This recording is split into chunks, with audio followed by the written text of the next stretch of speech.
বিয়েবাড়ির খাওয়া দাওয়া আর মেনু দেখতে তোমরা ঠিক যতটাই ভালোবাসো আমারও ঠিক ততটাই ভালো লাগে শেয়ার করতে। তো আজকের ভিডিওতে শেয়ার করব বিপাশা আর প্রীতমদার রিসেপশনে গিয়ে কি খাওয়া দাওয়া করলাম। প্রথমেই নিয়েছিলাম চিকেন পকোড়া, যেটার ভিডিও করতেই ভুলে গেছি, অনেকক্ষণ পর মনে পড়েছে তো তারপর করেছি।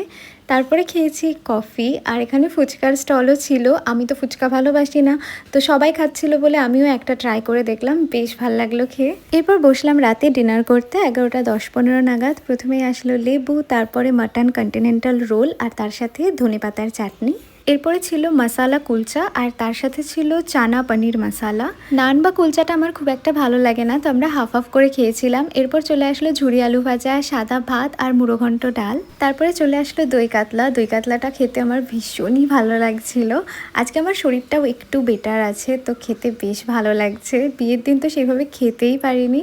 এরপরে চলে আসলো মাটন বিরিয়ানি, আর মাটন বিরিয়ানির সাথে চিকেন চাপ না আমি খেয়ে শেষ করতে পারি না, তো আমি অনলি এক পিসই নিয়েছি আজকে। বিয়েবাড়িতে না আমি চেষ্টা করি সব কিছুই একটু করে খাওয়ার, মানে কোনোটাই আমি মিস করতে চাই না। তো তারপরে চলে আসলো চাটনি আর পাঁপড়।